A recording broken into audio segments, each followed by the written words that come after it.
Proverbs 15:2.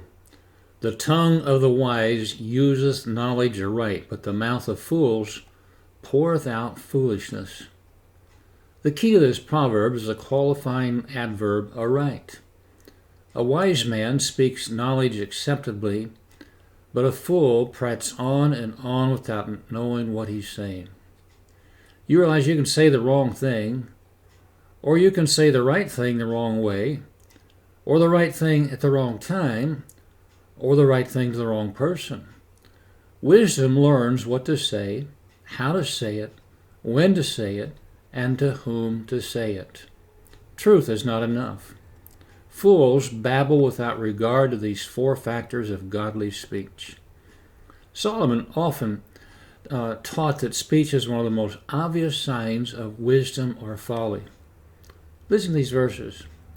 Proverbs 10:18-21 says, He that hideth hatred with lying lips, and he that uttereth a slander is a fool. In the multitude of words there wanteth not sin. But he that refraineth his lips is wise.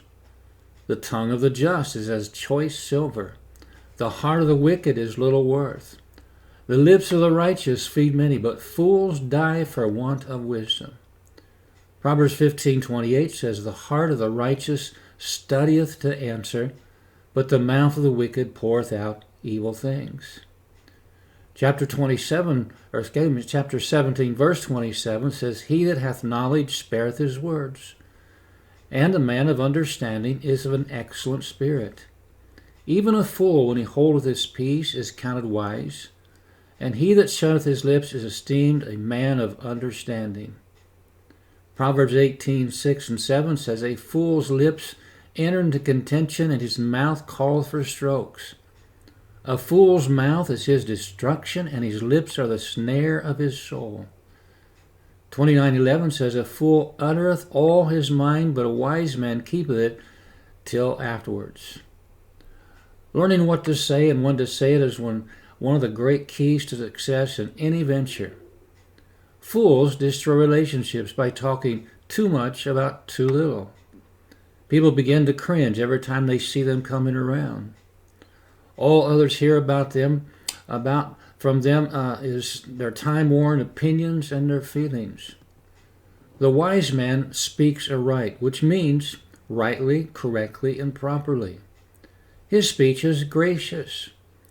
When Paul wrote to the Colossians, chapter 4, verse 6, he said this, Let your speech be always with grace, seasoned with salt, that ye may know how ye ought to answer every man.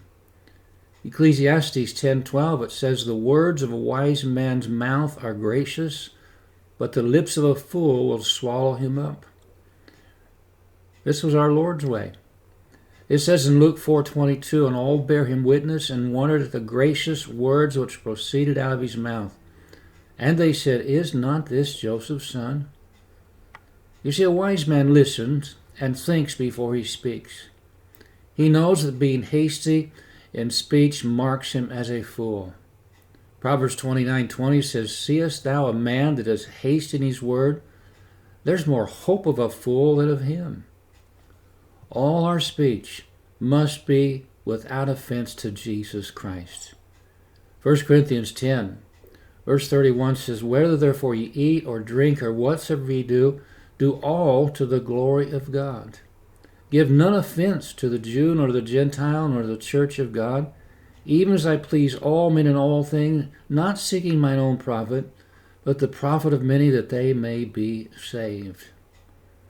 Ephesians 4:15, But speaking the truth in love may grow up into him in all things, which is the head, even Christ.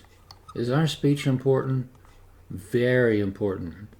How we use our speech is also very important. The tongue of the wise useth knowledge aright, but the mouth of fools poureth out foolishness.